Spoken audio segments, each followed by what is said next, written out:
Welcome to my channel cultural hub. আজকের ভিডিওতে আমি যেটা দেখাবো বা বোঝাবো সেটা হলো বিএড সেমিস্টার 3 সামনেই পরীক্ষা আসছে। আর বিএড সেমিস্টার 3 মানে তোমরা জানো যেখানে ফাইনাল টিচিং অর্থাৎ টিচিং রিলেটেড এক্সাম হচ্ছে BEd sem 3। Teaching is most practical field in BEd course এবং এই টিচিংটা আছে থার্ড সেমিস্টার, অর্থাৎ এখানে যেটা আছে ফাইনাল টিচিংটাই মেইন। আর টোটাল 60 এলডির ওপর প্র্যাকটিস টিচিং করতে হয় আর ফাইনাল টিচিংয়ের দিন এক্সটার্নাল আসে। আজকের ভিডিওটা করার উদ্দেশ্য, অনেক স্টুডেন্টসই জানে না যে ফাইনাল টিচিংটা কীভাবে হয়। যদিও আমার নিজের একটা করা ভিডিও আগে আপলোড করা আছে এবং অন্যান্য স্টুডেন্টসের প্রিভিয়াস স্টুডেন্টসের ফাইনাল টিচিং এর সময়কার করা ভিডিও আছে আমার চ্যানেল কালচারাল হাবে গিয়ে তোমরা দেখতে পারো। আজকেও আমি প্রসেসটা দেখাবো যে ফাইনাল টিচিং প্রসেস, তার সঙ্গে দেখাবো মার্কস ডিস্ট্রিবিউশন, টাইম ঠিক কতটা থাকে ফাইনাল টিচিংয়ে, টিএলএম কী বানাতে হয় ফাইনাল টিচিংয়ের ডে, অর্থাৎ on that of final teaching, যে ওই ডেতে আমাদের ফাইনাল টিচিংয়ের দিন কী প্রসেসটা করতে হয়। তো মার্কস ডিস্ট্রিবিউশন করার আগে বলি যে ফাইনাল টিচিংয়ের সময়টা যেহেতু খুব important and before external present করতে হচ্ছে ফাইনাল টিচিং, তাই কোনো সময় কোনোভাবেই নার্ভাস হবে না। জাস্ট এতদিনের যে প্র্যাকটিস টিচিংয়ের ওপর বেস করে যে কনফিডেন্টটা অর্জন করেছে সেই কনফিডেন্টই তোমাদের পড়াতে হবে। আর ফাইনাল টিচিংয়ের সময় কিছু বিষয় মাথায় রাখতে হবে যার উপর বেস করে কিন্তু পার্ট মার্কিং আছে, পার্ট করে মার্কিংটা আছে। অর্থাৎ এখানে ফাইনাল টিচিংয়ের সময় এক্স্যাক্টলি আমাদের কী কী স্কিল শো করতে হবে সেটা নিয়ে আমি বিস্তারিত আলোচনা করব। আমি মার্কস ডিস্ট্রিবিউশন দেখে নিই। As another semester, third semester total marks 500 তোমরা জানো, কিন্তু এখানে আমি যেটা করবো সেটা হলো 300 মার্কসের ডিস্ট্রিবিউশনটা বলবো, কারণ বাকি 35 মার্কসের থিওরি অ্যান্ড 15 মার্কসের অ্যাসাইনমেন্ট, ওখানে 50 মার্কস টোটাল হলো, 15 marks and 35 total 50 marks and another pedagogical analysis, ওখানে চলে গেল আনাদার 100 মার্কস। সো এখানে যে 300 মার্কসটা টিচিং রিলেটেড, তার ডিস্ট্রিবিউশনটা কীভাবে হবে। First, learning design. এখানে এক্সটার্নাল মার্কস থাকবে 150, ইন্টারনাল কলেজের মার্কস থাকবে 150। ইন্টারনাল যে বা এক্সটার্নাল দুটো নাম্বার মিলিয়ে টোটাল 30 মার্কসের লার্নিং ডিজাইন, অর্থাৎ লার্নিং ডিজাইনটা বানানো 30 marks, 15 external 15 internal. Voice modulation, অর্থাৎ টিচিংয়ের সময় ভয়েসটা যেন একই রকম না হয়। হ্যাঁ, voice will not be same in all the time that during your teaching. অর্থাৎ তুমি যে 10 মিনিটস যদি টিচিং দাও, 10 মিনিটসে তোমার ভয়েস ওঠানামা করাতে হবে, অর্থাৎ কখনো আস্তে কখনো জোরে, এইভাবে যাতে স্টুডেন্টসদের কাছে কানে একটা অ্যাট্রাকটিভ লাগে, তাদের অ্যাটেনশনটা তোমার কথার দিকে আসে। নেক্সট হচ্ছে কোয়েশ্চেনিং, অর্থাৎ questioning is another important skill. You have to ask some questions during teaching and these questions will be 3 types. Means from the previous knowledge the question will be asked, during teaching question will be asked, and after teaching means in the evaluation stage question will be asked. So তিনটে সময় আমরা question করতে পারি। একটা আয়োজন স্তর থেকে কিছু প্রশ্ন, অর্থাৎ পূর্ব জ্ঞান থেকে পড়ানোর সময় তোমার এক্সপ্লেনেশনের উপর বেস করে, এবং শেষে মূল্যায়ন থেকে মূল্যায়নের জন্য তোমার পড়ানোকে বেস করে টিচিং রিলেটেড কিছু কোয়েশ্চেন করা যেতে পারে। তাই কোয়েশ্চেনিং স্কিলটা যেন থাকে। বোর্ড ওয়ার্ক, অর্থাৎ board work is another important skill. Without board work your teaching will not be completed. So board work যেন থাকে, এবং বোর্ড ওয়ার্কের সময় মাথায় রাখতে হবে তোমার লেখাটা যেন প্রপারলি হয়, অর্থাৎ সোজা হয় লেখাটা বোর্ডে, কারণ স্টুডেন্টসরা সেগুলো দেখছে, সেটা ফলো করছে। আর একটা ইম্পর্টেন্ট জিনিস হলো বোর্ড ওয়ার্কে, সেটা হলো বানান, স্পেলিং মিস্টেক যেন না হয়, তুমি যেটা লিখছো সেটা যেন কারেক্ট হয়, কারণ ওই স্পেলিংটাই কিন্তু স্টুডেন্টসরা শিখছে। তাই এটা মাথায় রাখতে হবে বোর্ড ওয়ার্কের সময়। Use of teaching AIDS, teaching AIDS অর্থাৎ যেটা তুমি যার সাহায্যে যার মাধ্যমে তুমি টিচিংটাকে ইজি করছো এবং অ্যাট্রাকটিভ করছো, সেটা হলো টিচিং এইডস। টিচিং এইডস অনেক ধরনের হতে পারে। টিচিং এডস একটা লাইভ কিছু হতে পারে, টেকনোলজিকে বেস করে ল্যাপটপকে প্রেজেন্ট করে তুমি পাওয়ার পয়েন্ট প্রেজেন্টেশন করে যেমন করে টিচিং এডস সেটা হতে পারে, চার্ট, মডেল, এগুলো সমস্ত টিচিং এডস। তাই টিচিং এডস সময় এটা কিন্তু মাথায় রাখতে হবে যেন সেটা প্রপারলি হয়। টিচিং এডসের সময় মাথায় রাখতে হবে এই জিনিসগুলো। তাই চার্ট বা মডেল সেটা যেন রিলেভেন্ট হয়, অর্থাৎ তুমি যে টপিকটা নিয়েছো সেই টপিক রিলেটেড হয় এবং সেটা যেন অল টাইম এখানে না থাকে ক্লাসরুমে ঝোলানো। তুমি যখন পড়াচ্ছ, যখন টিএলএমটা দেখানোর দরকার সেই সময়টা তোমায় চার্টটা টাঙাতে হবে, নাহলে তুমি ঘুরিয়ে রাখো উল্টো দিকে। ঠিক সেই সময় পড়াও, চার্টটা শো করা মানে এরকম না দেখো আমি চার্ট বানিয়েছি, চার্টটা তোমায় দেখিয়ে প্রেজেন্ট করতে হবে, অর্থাৎ চার্টের মাধ্যমে পড়াতে হবে। সেটা হলো use of teaching aids. Explanation, অর্থাৎ তুমি কত সহজভাবে উইথ এক্সাম্পলস স্টুডেন্টদের সামনে সেটা প্রেজেন্ট করছো, সেটা হলো এক্সপ্লেনেশন। তোমার ভাষা সহজ সরল হবে যাতে স্টুডেন্টসরা সহজে বুঝতে পারে, কোনো ডুয়েল মিনিং কোনো ওয়ার্ড ইউজ করা যাবে না এবং সেটা যেন বোধগম্য হয়। তোমার শব্দগুলো এরকম না যে তুমি খুব ভালো ভাষা ব্যবহার করতে পারো, এমন ভাষা ব্যবহার করছো যে ক্লাস অনেক হায়ার লেভেলের, সেটাও যেন না হয়। তুমি যদি ক্লাস 7 স্টুডেন্টসকে পড়াও তার মতো করে তার বয়সের ক্লাসের অনুযায়ী ভাষা ব্যবহার করতে হবে। তাই এক্সপ্লেনেশন খুব গুরুত্বপূর্ণ। এক্সপ্লেনেশনের উপর ডিপেন্ড করবে তাদের বোঝাটা, অর্থাৎ সেই বিষয়টা কতটা বুঝতে পারছে, তাই এক্সপ্লেনেশন মাথায় রাখবে। ইনোভেশন অর্থাৎ ইনোভেটিভ কিছু তুমি ভাবো।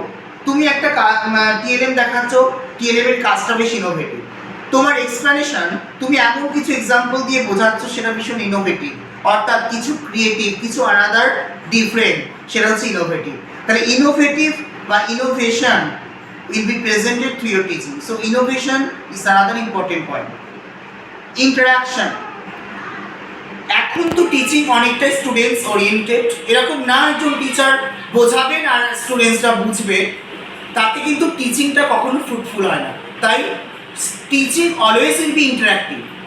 তো স্টুডেন্টসদের কাছ থেকে ওপিনিয়ন নাও, স্টুডেন্টসদের যে জায়গায় সমস্যা হচ্ছে সেগুলো জানো এবং তাদেরকে বলানোর চেষ্টা করো।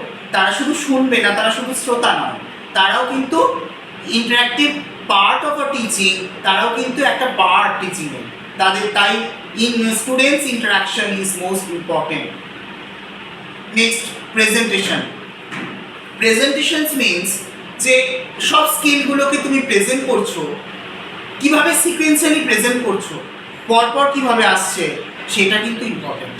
তাই তোমার প্রেজেন্টেশন ইম্পর্টেন্ট। এরকম হলো তুমি গিয়ে ঘাবড়ে গেলে সব কিছু একসাথে স্কিলগুলো হয়ে গেল, যে স্যার বলেছেন এই স্কিলগুলো মাথায় রাখতে হবে তাই পরপর প্রেজেন্ট করে দিচ্ছ, এটা যেন না হয়। তোমার প্রেজেন্টেশন এমন হবে যাতে কিন্তু তুমি সুন্দরভাবে একটা একটা করে বোঝাচ্ছ অথচ টাইমের মধ্যে আসছে, এইটা কিন্তু খুব important your presentation. Next, classroom management. এই এতদিন টিচিংয়ে দেখতে গিয়ে দেখেছো যে অনেক সময় এরকম হয়েছে যে স্টুডেন্টসরা চেঁচামেচি করছে, তুমি খুব রেগে গেছো বা বকাবকি করছো। তো ক্লাসরুম ম্যানেজমেন্ট টিচারের একটা পার্ট, টিচিংয়ের একটা পার্ট, টিচারের একটা পার্ট। তো টিচারকে ক্লাসরুম ম্যানেজ করতে হবে because of there are various students in the classroom. তাদের মেন্টালিটি আলাদা, তাদের ব্যাকগ্রাউন্ড আলাদা, তাদের চিন্তাভাবনা আলাদা, বিশেষ করে তারা ছোট, তারা গল্প করবে, তারা শুনবে না হয়তো। তোমাকে কিভাবে ক্লাসে অ্যাট্রাকটিভ করতে হবে ক্লাসটা, সেটার দায়িত্ব তোমার। তাদেরকে কিভাবে চুপ করাতে হবে সেই দায়িত্বটাও তোমার। তাই ক্লাসরুম ম্যানেজমেন্ট কিন্তু আনাদার ইম্পর্টেন্ট পার্ট। নেক্সট হচ্ছে at least 2 teaching AIDS used during teaching internship. মানে কি, তুমি যে এতদিন টিচিং করেছো, প্র্যাকটিস টিচিং করেছো, এই প্র্যাকটিস টিচিংয়ের মধ্যে 2টো টিএলএম তুমি বানিয়েছো, সেটা শো করতে হবে ফাইনাল টিচিংয়ের দিন।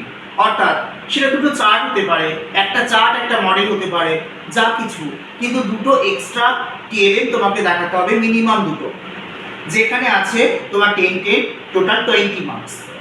এবং বাকিগুলো আমি এতক্ষণে আগে পর্যন্ত 10টা বিষয় নিয়ে আলোচনা করেছি।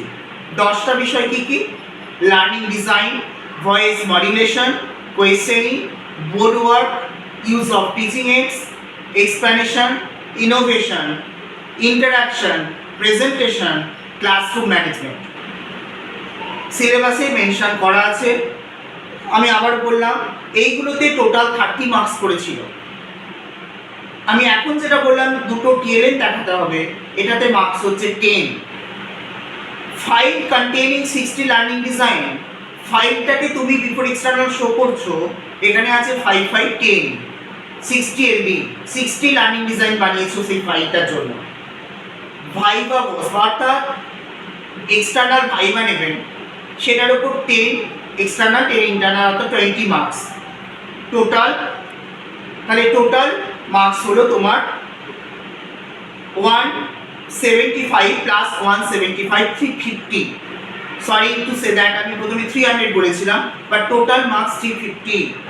অর্থাৎ এখানে বাকি যে 150 মার্কস, সেখানে 50 মার্কস হচ্ছে তোমার থিওরি পেপারের exam plus assignment, total 50, and বাকি হচ্ছে পেডাগজিক্যাল অ্যানালিসিস এগুলোতে। তো এইখানে যে মার্কসটা আছে সেখানে হচ্ছে 175 প্লাস 175 মিনস 350 মার্কসের ডিস্ট্রিবিউশনটা আমি বললাম। তাহলে এখানে গেল মার্কস ডিস্ট্রিবিউশন। এই মার্কস ডিস্ট্রিবিউশন পয়েন্টটা আমি কমপ্লিট করলাম। দেন আমি টাইমের বিষয়ে আসবো এবং কীভাবে ফাইনাল ডিসিশনটা হবে সেটা এক্সপ্লেন করবো। এবার আমি আসবো টাইমে। অর্থাৎ অনেকেরই প্রশ্ন যে ফাইনাল টিচিংটা ঠিক কতক্ষণ টাইম পাবো।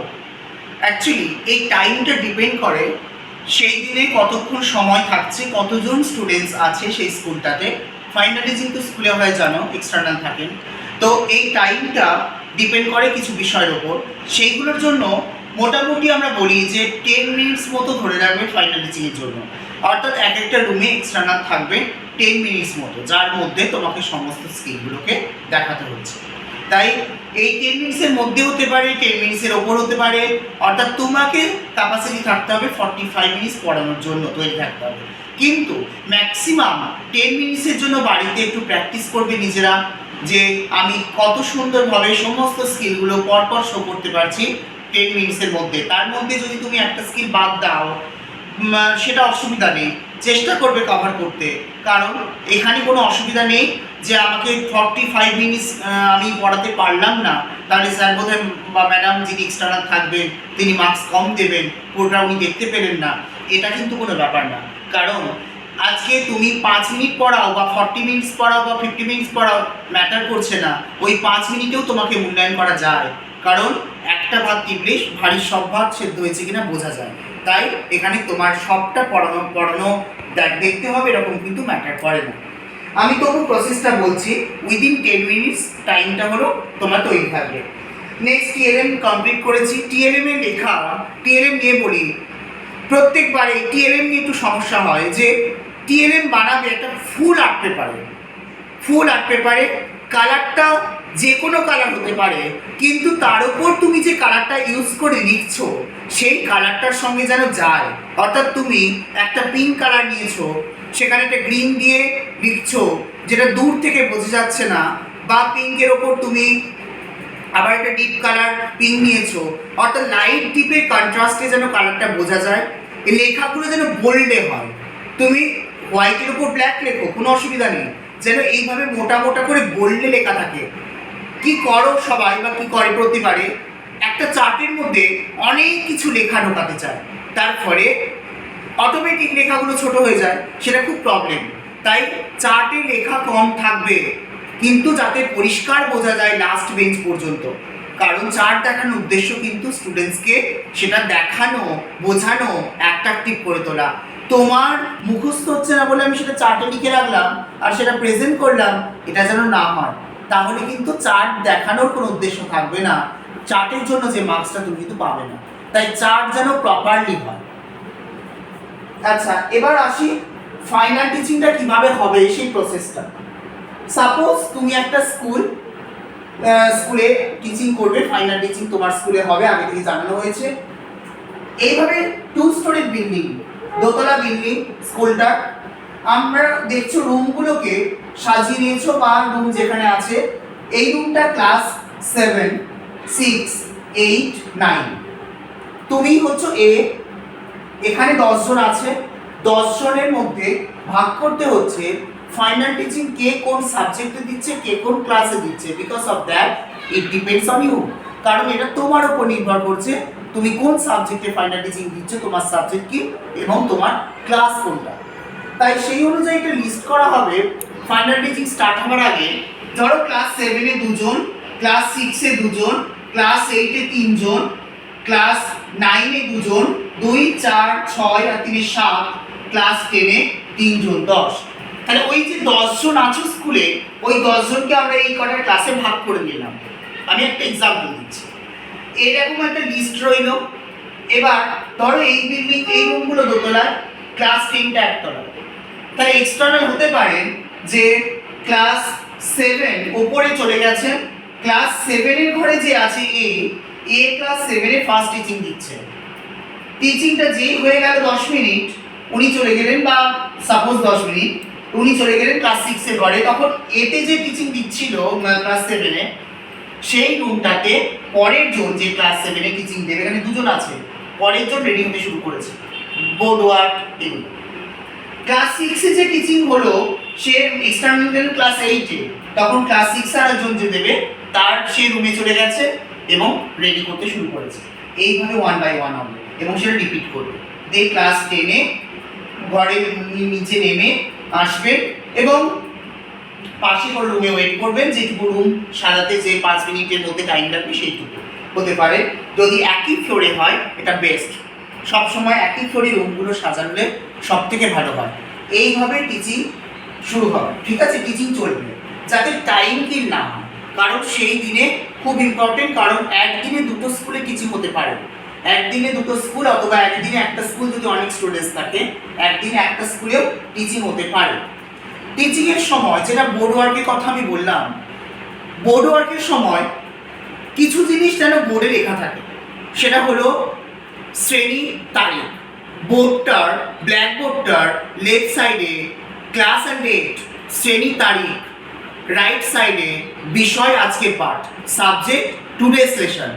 এখানে কিন্তু ইউনিট, সাব ইউনিট এইগুলো বোর্ডে লেখার দরকার নেই, কারণ এগুলো তোমার লার্নিং ডিজাইনে থাকছে, তাই বোর্ডে লেখার দরকার নেই।